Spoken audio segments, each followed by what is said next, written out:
Okay, I want to ask a question that I think we all need to be thinking about because the implications are massive for our society and where we're heading. So I want to ask, why in the world did people have such a deer in the headlights look when Charlie Kirk would ask them pretty simple questions, right? About what they believe and why they believe it. And I don't want to just take the easy road out by just saying, well, they're just dumb. And I'm talking specifically about students, but also even professors, that would ask Charlie Kirk questions, or that Charlie Kirk would ask them questions. And, he was pretty darn respectful about it. Now, and a lot of people would be so offended with the way that Charlie Kirk spoke, but he wasn't really that offensive, was he? The fact that they didn't go along with what they were, the fact that Charlie Kirk didn't just go along with what they were thinking is what truly was offensive. Like, you're supposed to just go along with what I'm thinking. How did we get here? How did people's minds get that way? Well, they're just on the right and they're just stupid. No, that's the lazy route out. Okay, I want to think about this. Like, I'm pretty darn conservative, okay? But I don't think demonizing people on the left is the right way to go. They're people, man, and they're valuable. This is not what we do on the right. We don't demonize them and then decide, oh, they're expendable, right? That's not what we do. Okay, so let's talk about this, because how did we get here? Now, I want to talk to you really quick about neuroplasticity, how the brain works. I'm not going to spend a million years on this. I am not a neuroscientist, but I've been studying this stuff ad nauseum for a long time, okay? The latest not just technology, but research in the way that the brain works and the technology that we're able to see things going on in the brain, see things firing, and see how things form. Like, thoughts can be, thoughts that are developed, they can look like strings when they're underdeveloped. They can look like lollipops when they're starting to be developed, and they can look like mushrooms once they're fully developed and make it down into our subconscious as a way we think. I want to talk about that real quick, and I also want to talk about how our algorithms work alongside that, and how we got here to this place where it's just like, if you don't automatically agree with me, then you are such a disruption to me and the way that I see society that you become expendable. It's not just because we play violent video games and things like that. It's a lot of different things. So let's think about this, okay? Why such the deer in the headlights look when Charlie Kirk would ask such a simple question like, what is a woman? And they're like, well, that's offensive that you would even ask that question. He's just, no, seriously. I'm like, if we're going to be on the same page and have a conversation, I want to know where you're coming from. I'm not trying to shame you. You know how Charlie Kirk would talk like that? He's like, I'm not trying to shame you. I just really want to know, like, where are you coming from? What do you actually believe? That way I have a basis for having a conversation with you, And people would get so offended that he would even ask certain questions. Why? It's because they have been conditioned, right, for everyone to just go along with what they already believe. Why does that happen? It happens because the algorithm feeds you what you want. It listens to what you click on. It records what you click on. It memorizes what you click on. It memorizes what you want. It's overhearing things, right? And it's just giving you what you want to see. Why? Because they want your engagement. They want you to be glued to your phone, and that requires engagement. So whether you're on the right and you're being fed stuff from the right, or whether you're on the left and you're being fed stuff from the left, like, they want you engaged in your phone, right? And so that's what the algorithm is designed to do. We all know this, right? But let's just think for a second about neuroplasticity and the way that the brain works, right? Because somebody's growing up in a society, they've been glued to their phone since they were freaking born. They were babysat by a screen, right? These are just facts. This is what's going on, right? They've gotten their shots of dopamine. Some of it has been from interaction with people, but most of their shots of dopamine have come from a screen, or from likes, or from a little heart popping up, or from some engagement, some positive engagement on something they did on social media. The depression has come from things where people don't necessarily agree with what they did on social media, or it didn't get as many views, or didn't get as many likes, or whatever, and our emotions are going up based on what's going on social media, or going down based on what's going on social media. And then what happens is our brain, it actually brings thoughts up from the subconscious for us to talk about, right? I'm going to bring a thought up from the subconscious. Our brain does this automatically.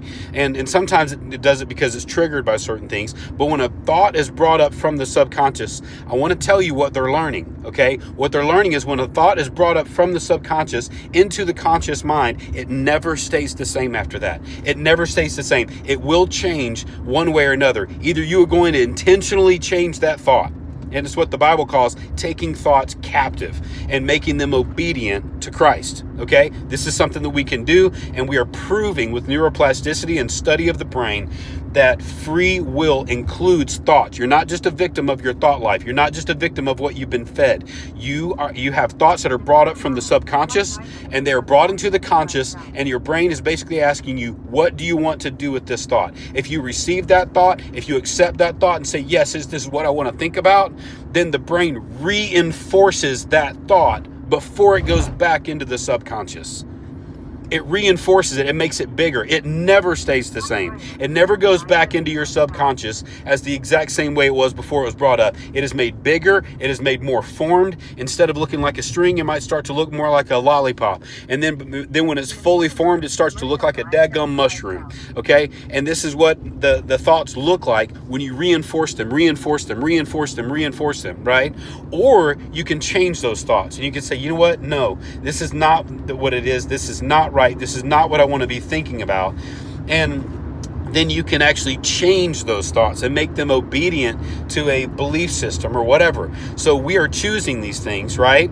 But how much is social media influencing that? And I want to just go ahead and answer this, and I don't think I'm going to get too much argument on this.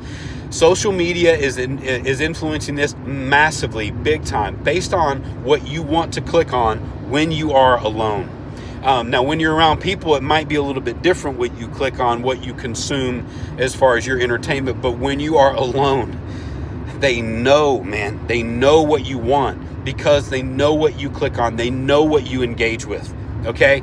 And so when we have these systems that are so formed in our mind, because of the way thoughts are dealt with, they're brought up from the subconscious and they are reinforced and made bigger and more pronounced and more solid, and they're such a key part of our subconscious, and then it goes back down into our subconscious as a thought that has just been reinforced, right? And then we have these belief systems that are so cemented but also so influenced by social media that we start to look at people like that are on the right. Let's just say you're on the left and you're transgender and you're a furry and whatever. And then you have this person on the right who's asking you a question, and it's seemingly innocuous question, like, oh, this is an innocent question, right? Hey, what is a woman?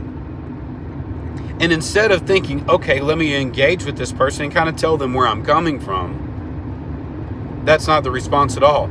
It's massively offensive that you just don't get it. You just don't get me. And then you become less than human and you become expendable because you are so, your existence, your willingness to ask me that question tells me that you do not agree with me. That your willingness to even bring up that question, to even bring it up as part of a conversation is so offensive to me.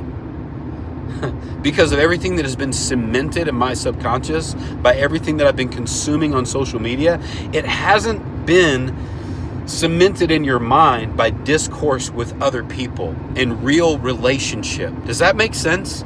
It hasn't been cemented in our mind by dealing with people face to face, flesh and blood, people that we can value. Even if they don't believe the exact same way, I can value them because I see they have flesh and blood. I see they have value as a human. I see they have feelings. No, that's not where we're cementing our feelings and our thoughts and our thought life and our belief systems. Where we are cementing our belief systems is in front of a dadgum screen that is being manipulated by billions and billions and billions of dollars that are the machine that is churning out idea systems, and it is creating polarized society systems where we just cannot understand each other, and therefore the other side must be eliminated. I tell you what, man, we need to get back to flesh and blood. And if this needs to be something where you need to decide that you need to consume social media differently, then you need to, man, because I'm telling you what, this is tearing society apart. This, and some people may think I'm crazy for saying this, but I do not care. This is a strategy of the enemy. It is a strategy of the devil, and every demon that is under the devil's control, that is under the devil's scheme, is in on this. They are in on the social media, and they are dead set on trying to train an entire society to be so at odds with each other. For the left to be so at odds with the right, for the right to be so at odds with the left, for women to be so at odds with men, for the other sex to be just demonized. You know, and then we can't even have conversation because we are so offended at the question that comes out of somebody's mouth that we can't even have a conversation. I'm telling you, we are becoming less than human because of the content that we are consuming. Go ahead, argue with me in the comments, but you know it's true.